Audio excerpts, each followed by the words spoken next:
Let's start with dermatitis, जिसे ही हम eczema बोलते हैं। ये पेडियाट्रिक का टॉपिक है और इसमें क्या होता है देखते हैं। तो डेफिनेशन में क्या बोला है, atopic dermatitis is a chronic relapsing highly pruritic inflammatory skin disease primarily affecting infant and children. तो सबसे बात पहले क्या बोली है, ये क्रोनिक है मतलब लंबा चलेगा, रिलैप्सिंग है मतलब बार बार होता है, और होता क्या है इसमें, हाईली प्यूराइटिक बहुत ज़्यादा खुजली होने वाला इन्फ्लामेटरी स्किन डिसऑर्डर है। ऐसा डिसऑर्डर जिसमें बहुत ज़्यादा खुजली होती है स्किन की, ऊपर से ये बार बार होता है और ये क्रोनिक है।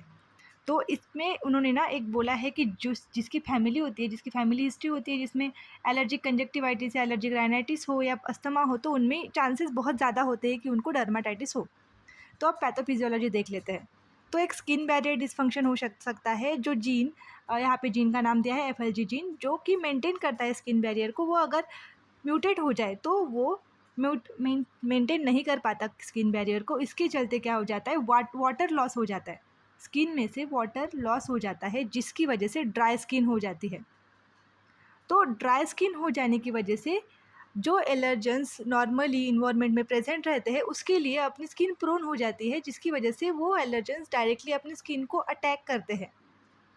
तो इसीलिए ये इम्पॉर्टेंट फैक्टर है। उसके अलावा इम्यूनोलॉजिकल डिसरेगुलेशन, अगर अपनी ही बॉडी ज़्यादा ही एग्जैगरेटेड रिस्पॉन्स दे किसी चीज़ को लेके, तो भी हमें ये हो सकता है। अगर साइटोकाइंस ज़्यादा रिस्पॉन्स देंगे तो हमें IgE का लेवल बढ़ा हुआ मिलेगा।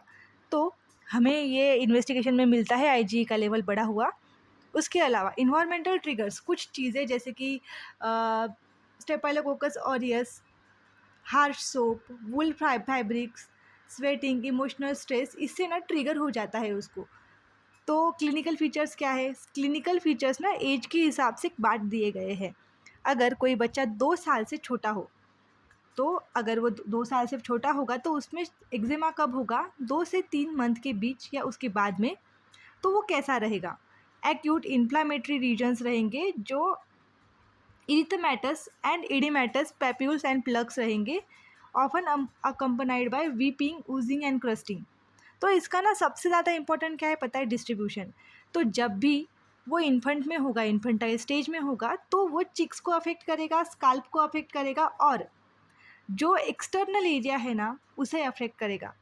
जैसे कि exterior surface of forearm and legs, crucially diaper areas पे भी अफेक्ट करेगा, क्योंकि डाइपर में मॉइस्चर होता है। आप ये एग्जाम्पल के लिए इमेज देख सकते हो, ये बच्चे के गाल पे हुआ है, ये जो इन्फेंटाइल होता है कि हमने बोला कि वो चिक्स पे हो जाता है। उसके अलावा अब हम देखते हैं क्रोनिक चाइल्डहुड, जो 2 साल के बाद होगा चाइल्डहुड स्टेज में। तो उसमें क्या होता है, ये लेग्स एग्जिटेटिव होते हैं, मोर ड्राई होता है, और इसमें characterised papules, plugs and prominent thickening होती है।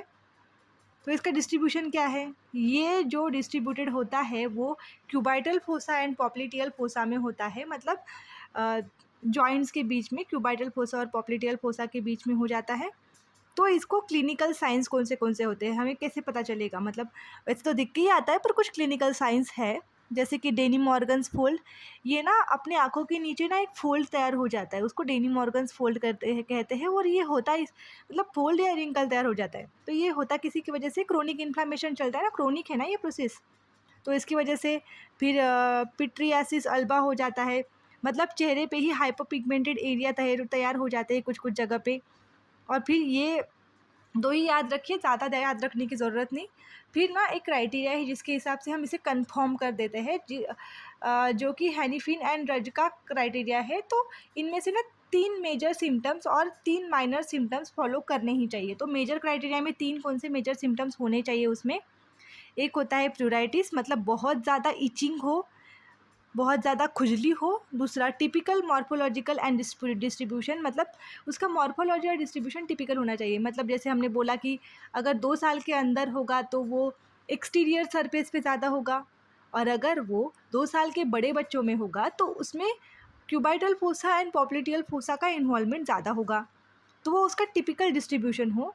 क्रोनिक हो, क्योंकि इसका डेफिनेशन में ये क्रोनिक होना चाहिए, और इसकी कोई फैमिली हिस्ट्री हो, जैसे कि अस्थमा, एलर्जी का जो हमने अभी भी देखा। और माइनर क्राइटेरिया में क्या है, ज़ीरोसिस, क्योंकि ड्राई स्किन होगी तो स्किन बहुत ज़्यादा जल्दी अफेक्ट हो जाएगी।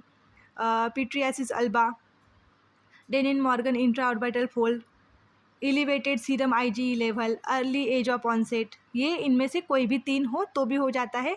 कॉम्प्लिकेशन में क्या होगा, सेकेंडरी बैक्टीरियल इन्फेक्शन। तो अब इसकी मैनेजमेंट देखते हैं। तो मैनेजमेंट में आप क्या करेंगे, ये हो जाता है तुम्हारी स्किन ड्राई हो गई है, तो तुम्हें क्या हो रहा है, ड्राई स्किन ज़्यादा वल्नरेबल हो जाती है, तो हम क्या करेंगे, उसको बार बार मॉइस्चराइज करेंगे। किससे, तो फ्रेग्रेंस फ्री इमोलिनेंट क्रीम्स और ऑइंटमेंट से हम उसे मॉइस्चराइज करेंगे 304 बार दिन में। उसके बाद बाथिंग प्रैक्टिसेस भी दी है, और जो ट्रिगर मतलब इमोशनल स्ट्रेस या जो कॉटन कपड़े थे तुम्हारे जो उसको ट्रिगर कर रहे थे, हम वो अवॉइड करेंगे। फिर आते हैं ट्रीटमेंट की ओर। ट्रीटमेंट में क्या है, टॉपिकल कॉर्टिकोस्टेरॉइड्स देने हैं। टॉपिकल कॉर्टिकोस्टेरॉइड्स क्या करेंगे, वो इन्फ्लामेशन को कंट्रोल करेंगे, और अगर हम इसे देंगे तो वो हम देंगे लो पोटेंसी में, लो पोटेंसी स्टेरॉइड फॉर फेस के लिए, जैसे कि हाइड्रोकॉर्टिसोन बाय 1%। ठीक है, उसके अलावा टॉपिकल कैल्सिन्यूरिन इनिबिटर्स देते हैं, जो सेकेंड लाइन ऑफ ट्रीटमेंट है। ये क्रोनिक कंडीशन होने की वजह से लॉन्ग एक्टिंग कॉर्टिकोस्टेरॉइड्स में ये आता है, इसलिए हम टॉपिकल कैल्सिन्यूरियम इनिबिटर्स देते हैं, जो कि लॉन्ग एक्टिंग कॉर्टिकोस्टेरॉइड्स है। सिस्टमिक एंटीहिस्टामाइंस देते हैं गिवन एट द नाइट, ताकि वो बच्चा शांति से सो सके। और एंटीबायोटिक अगर स्टेफाइलोकोकस ऑरियस की वजह से हुआ हो तो। बस इतनी ही ट्रीटमेंट है। Thanks for watching.